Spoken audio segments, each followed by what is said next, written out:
season's greetings and welcome to this special holiday episode of Kidney Plugged In.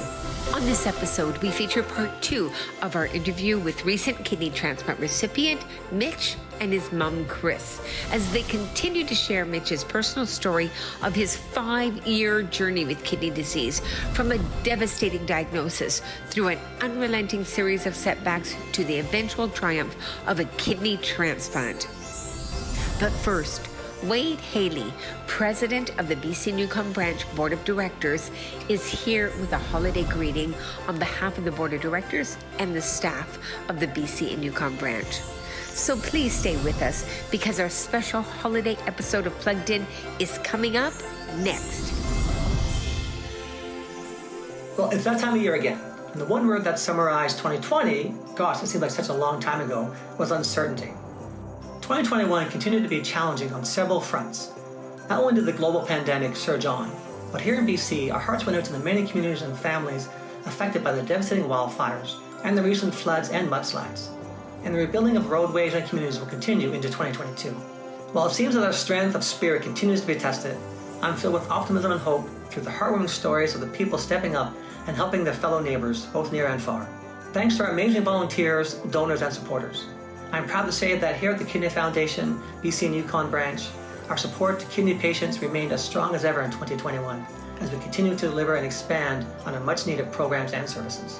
I'm also proud to say that 2021 marked the 50th year of the BC and Yukon Branch. Yes, 50 years. And so much has changed since we opened our doors, including many advancements through research, dialysis treatments, and transplants. But we still are in need of a cure. As we move to 2022, the Foundation will remain steadfast in our commitment to increase revenue and invest in research and programs that continue to enhance the quality of life for kidney patients. And we'll work to ensure that those who need it most have equitable access to programs, services, and treatments. We will continue to shine a light on kidney disease, a disease that is on the rise but flies under the radar. We will continue to educate and promote organ donor awareness and support patients and their families through that process. And finally, we'll continue to grow and invest in our most valuable resources, our volunteers. But for now, on behalf of the BC and Yukon Branch of the Kidney Foundation of Canada, I would like to wish each of you and your loved ones the very best for this holiday season. Be kind, be safe. Cheers to a healthy, happy, and safe new year. Thank you. Previously on Kidney Plugged In, Cris, your family decided to pay it forward and donate the WestJet gift of flight that you'd received to the Kidney Foundation because your son had been diagnosed with kidney disease. So can you take us back and really tell us what led to his diagnosis and started you on that journey? The whole thing started when he was 19. He became quite ill. We ended up taking him to the hospital. He doesn't remember a whole lot of it because he was coughing up blood at the time. That evening, within 5 hours, he was transferred to the ICU. They said to me his kidneys were starting to shut down, but they had no idea why. Within an hour after being in the ICU, the decision was made to put him on life support. The next day, the decision was made to take him to a higher care facility because he was still declining. He was in a coma during this time, and when I arrived there, they were keeping him alive manually at that point, which was difficult. At that point, they gave my son less than 5% chance of survival. He stayed in that hospital for 8 weeks in a coma. During that time, he was continuously on dialysis. He was on life support. He was on every kind of medication that they could give him because they still didn't know what was causing his disease. He had started to get better, and after being in a coma for 8 weeks, he woke up. After 10 weeks, he was released from the hospital. Yeah, when I got out of the hospital, that was tough. I had trouble walking completely. My muscles pretty much didn't work. So swimming helped me the most with learning how to walk and stuff like that. Just moving the arms and legs. He was getting better, and one of the medications that he was on, prednisone, they started to taper that down. Unfortunately, the disease wasn't through with him. The prednisone started tapering down and he started getting sick again. So we took him back into the hospital, at which time a decision was made to do a kidney biopsy. The kidney biopsy showed that he had Goodpasture syndrome. So he was sent back to another higher care facility in Vancouver, he was in the hospital again for 6 weeks doing plasmapheresis. And that was tough because they put him on high-dose steroids, and he went from a 200-pound young man to a 300-pound young man and has stretch marks. Yeah, I was pretty much ripping apart. I remember waking up with blood in my bed. That part wasn't fun. But the relief, just knowing that my son survived, and to be honest, we have the most incredible team of doctors at every single hospital Yep, in the Lower Mainland. I will be forever grateful. We continue with part 2 of our interview next. Cris and Mitch, welcome back to the show. Thanks, Barb. Yeah, Happy to be thank you here. very much. 2019 marked a turning point in Mitch's journey. Can you tell us about that? The decision was made to start peritoneal dialysis because his kidney function had dropped below 10. So we made the decision of peritoneal together based on the doctor's recommendation of not having to keep coming into the hospital. And it would be something that he would do every night, but he'd have a care, like, to be able to go and do things during the day.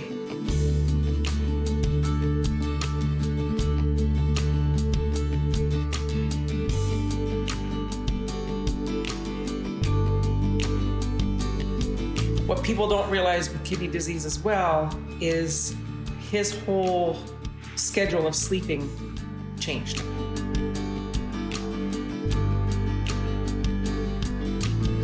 So even though he was doing peritoneal dialysis at night, he was awake and slept a lot through the day.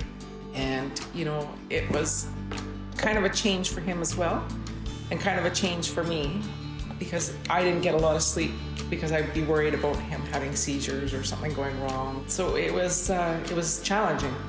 So Mitch, can you describe what it was like being on peritoneal dialysis for someone that's never been on PD? Well, basically, what would happen, it was pump you full of fluid, and then it would latch on to the electrolytes and stuff like that, and then it would drain it and kind of bring that out of your body, and then put new fluid in, repeat the process, and then the last cycle, just put it in, and then you take it out the next night and continue that process. But what people don't understand is also learning how to wash your hands properly. So the whole process of washing your hands for 2 minutes, making sure you're wearing a mask, nobody being allowed to be around when he's hooking up unless they're wearing a mask, because the risk of infection is high because you're open into your belly. Wiping the ends down with iodine so they're clean before you hook yourself up, making sure there's no redness or bleeding or infection that comes within it. You're constantly, and you do that every time. And what people don't understand in peritoneal dialysis, I don't know if they truly understand even where the fluid goes. So where you or I go to the washroom to get rid of urine, in peritoneal dialysis, it comes out of a tube out of your belly, your urine. And that tube, unless it can go into where we have animals in the house, we made the choice of, it went actually literally into a gas can, and where that gas can got dumped daily and cleaned. So everybody takes for granted the ease of just going to a washroom. And so while Mitch was on PD, this was the process he had to go through every night. Every night. Yeah. So how long was Mitch on PD altogether? 1 year. Yeah. So were you placed on the transplant list at the same time that you went on PD? Right away. So it was a full year that you were waiting for that phone call. Yeah. And at the end of that year, you came off PD. So what changed? Got the transplant. Got the phone call. And what a monumental phone call that was. Yeah, it was life-changing. Cris and Mitch are going to be back with us to talk more about the phone call that changed their lives. And you're not going to want to miss this. So stay with us. Hey, honey, I lost the list for Jason's birthday thing. Obviously, hamburger, cakes. No, not hamburger cakes. Hamburgers and cake. And buns, sausage. Okay. Ooh, eye candy. Is it a full moon tonight? People are being weird. And don't forget to make the Facebook event private this time. Okay,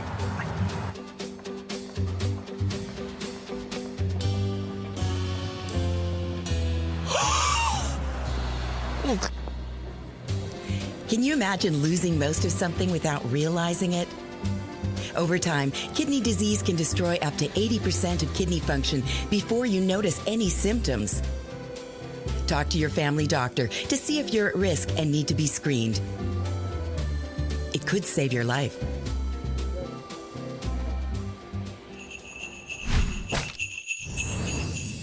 So let's go back to the day the phone rang. Mitch, you answered the phone, but Cris, you felt there was something different about that ring. So can you talk about the emotions that you were feeling at that moment? Oh my gosh, so many mixed emotions.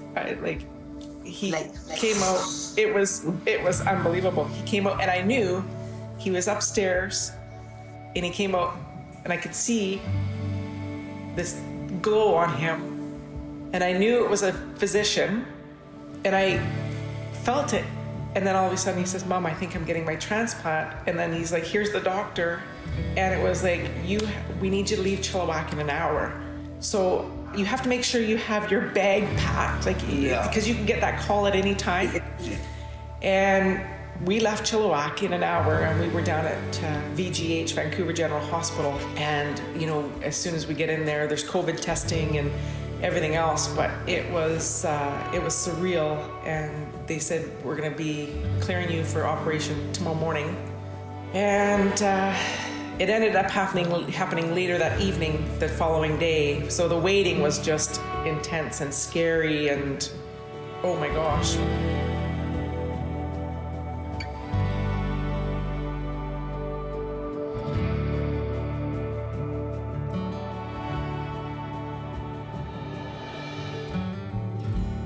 It was such an exciting time for our family because we truly received a gift of life. But so sad because somebody else had lost their life. So it was very, what I didn't want to have happen to my son had happened to another person's family. And I will be forever grateful. And I don't know who this family is because it's an anonymous donor. But my gosh, if they ever see this, their loved one saved his life, and they will always live through Mitchell. Yeah. Cris, that was so beautifully stated. It came right from your heart.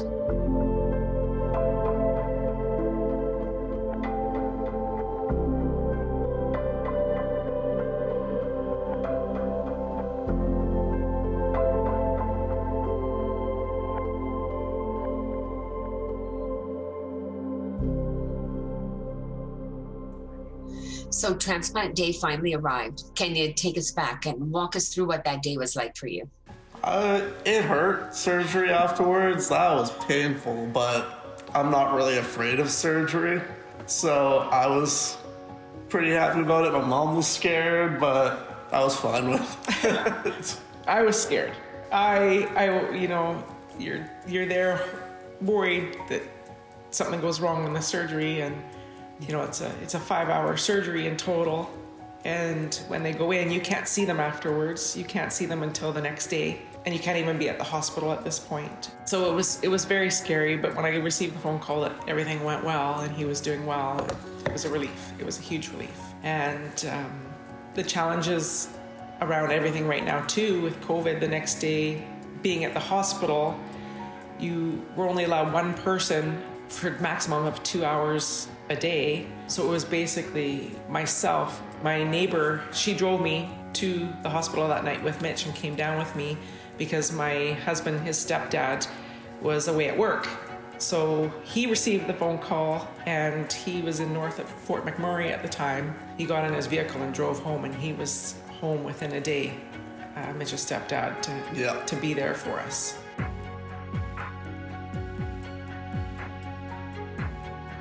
Were there any complications, or did everything go very smoothly with the transplant procedure? The thing with him is he ended up having a PTSD attack in the middle of the night after the surgery. because of the wire. wires coming out of his neck. Because of the previous situation when he was in the hospital, when he woke up from a coma, he didn't know what that was and had ripped it out. So he ended up waking up from the surgery and going into a PTSD situation where the hospital then allowed me to be at the hospital from 8 in the morning till 8 at night, as long as I didn't leave his room, and any food and drinks I had to bring in. But I was again, amazing healthcare team that allowed me to circumvent the rules of the 2 hours. I was tested for COVID at the time and negative, so they're always looking in the best interest of patients. Yes, the transplant teams and the healthcare workers, they're an amazing group of individuals. Absolutely. So eventually Mitch was released from the hospital and was able to go home. How did things go from there? The one thing I want to say is when we were in the hospital after he had come out of the surgery, because we're from Chilliwack and he was in VGH, the commute, the Kidney Foundation met us at the hospital and had found a location for us to be able to stay out close to the hospital, because what I don't think people also understand is when you have a transplant, you now have to be at that Vancouver hospital 3 times a week for the first month for checking and everything. So they helped us to find a place to stay out there that was less money, so we were able to stay as a family.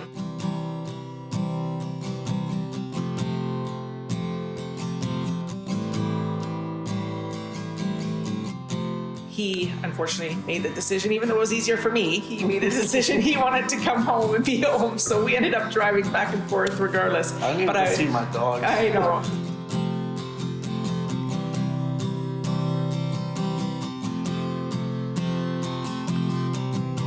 But I was very, very thankful that I don't think people realize the support that is there for that as well, and how much goes in to helping families post-transplant. And you know, if we weren't in Chilliwack, where we couldn't have made the decision to come back here, people that are in different areas of the province, pretty amazing, because if you had a hotel out there, I don't know about you, but a lot of families, that would be very, very difficult. So it was very, very helpful. More of my story coming up next on Kidney Plugged In.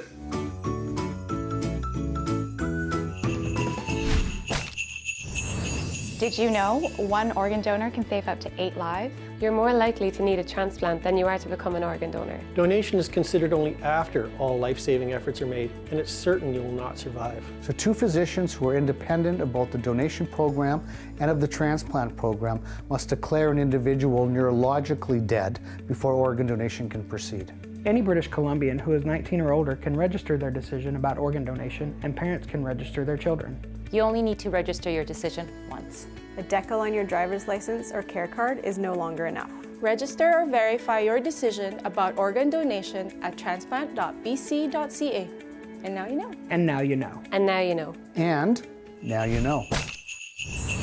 So Mitch, it's been a year since your transplant and you've celebrated your first kidneyversary. Yeah. So are there words of wisdom or lessons that you've learned along the way that you can share with other kidney patients that are going through their own personal journey?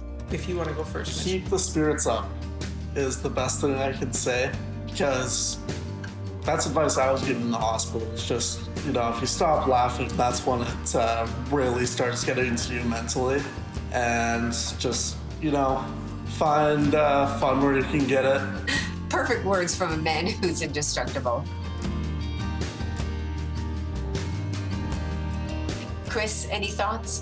I would say my word of advice is be there for your family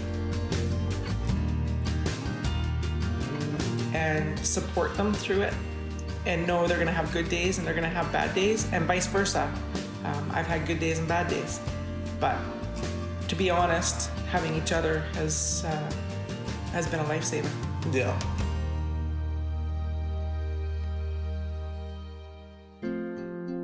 What people don't understand is that the kidney transplant isn't everything. It 100% gives you a better quality of life, but what people don't realize is you still have immunosuppressant drugs that you're taking for the rest of your life. That doesn't stop. And if you forget those medications, you can lose your kidney. You can have a rejection.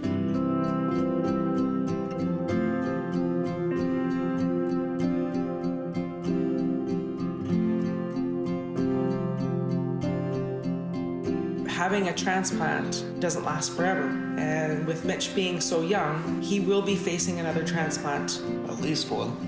At least one. Down the road. So there's all of those things. And I mean, today he takes over 30 pills a day to sustain life.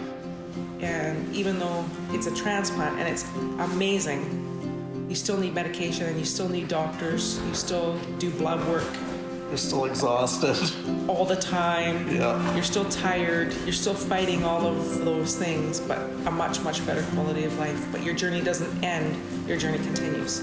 Yeah. So what I'm hearing from you is that although Mitch's journey continues, you've learned the importance of celebrating those good moments along the way. Exactly. Exactly. She went on in the hospital. You gotta celebrate the small victories. That's what I kept saying to him every time. Celebrate the small victories. You might take a step back or 2 steps back, but you're gonna take 3 steps forward. So when you have those steps back, we just gotta keep looking for those steps forward. A lesson for us all to learn, isn't it? You're both such an inspiration. And Mitch, you're like the poster guy for indestructibility. Thank you. Here's to a bright future, and may all your hopes and dreams come true. Thank you very much. Thanks very much.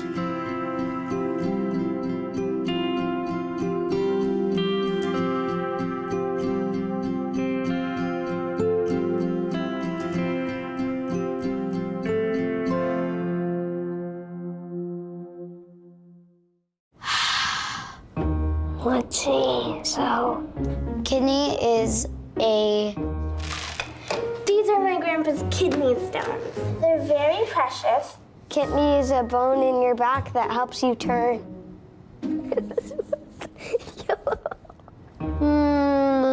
I don't know, to be honest. They don't know kidneys are vital, do you? Get the facts at kidney.ca. Hi everybody, my name is Cris Abbots-Retanovich. I'm Mitchell O'Byrne. And we're here to tell you about the Kidney Foundation BC Yukon Branch Winter Raffle. Has the best prizes ever. Make sure you join. And buy. Yes. Because it's great. You guys are going to be so excited. Yeah, me too. With Christmas coming, these tickets are a hot item and will make great stocking stuffers. So how do you buy your tickets? Just visit the website that you see on your screen. Tickets are on sale now until December 30th at 11:59 p.m. But hurry up and get your tickets now, because only 3,000 tickets will be sold. Chances are at least 1 in 3,000 to win a prize. I just say buy all 3,000 tickets right there. And maybe even better than that, depending on the number of tickets sold.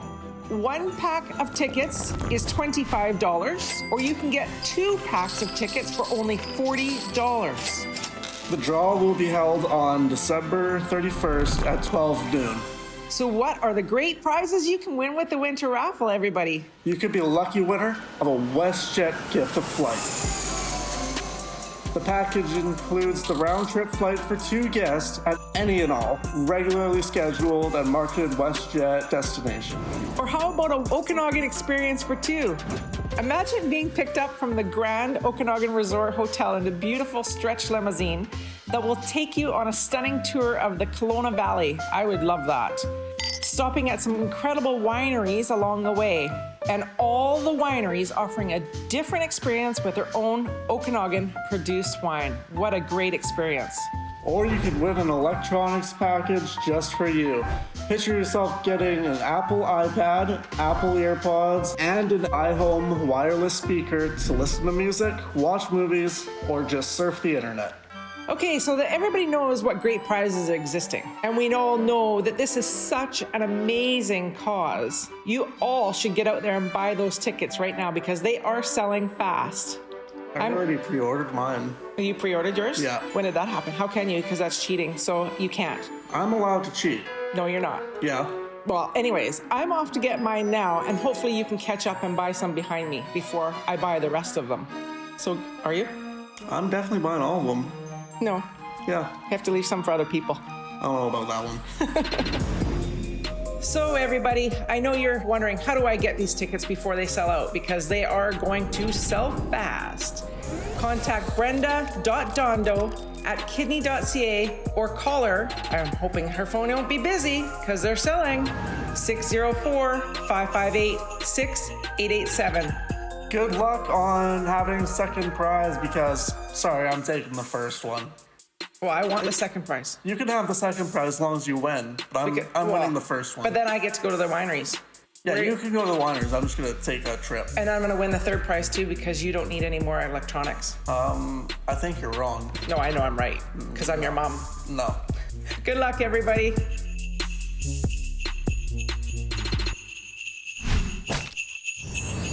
Life can be unpredictable. Anything from a flood, wildfire, earthquake, or even a pandemic may affect the availability of dialysis services. Being prepared can save your life. Don't wait until an emergency happens. Take the steps to be ready now. Have your copy of the Emergency Preparedness Information for Dialysis Patients booklet on hand and keep it updated with your personal information. Keep a list of your current medications with you and always have at least 3 days supply on hand. Make an emergency pack. It should last 72 hours. Carry a BC Renal Emergency Wallet card with you. After a disaster strikes, follow these rules to stay safe. Stay at home if you can. If you are hurt, go to a hospital. Begin the emergency renal diet. Wait for instructions. Keep radio, TV, and phone on if possible. Dialysis patients should be prepared to have dialysis day or night or at another dialysis unit. Need help? Go to bcrenal.ca, health info, emergency preparedness to get started. Download important documents you will need in the event of a disaster. Get prepared. It can save your life. And we'll work to ensure that those who need the act have the. She goes, oh, so many emotions. And I'm like, Yeah. Like, I got that pen. It must have been like. Yeah. On behalf of the Board of Directors and staff of the BC Yukon Branch, I want to wish you a happy holidays and a wonderful new year. We'll see you in 2022.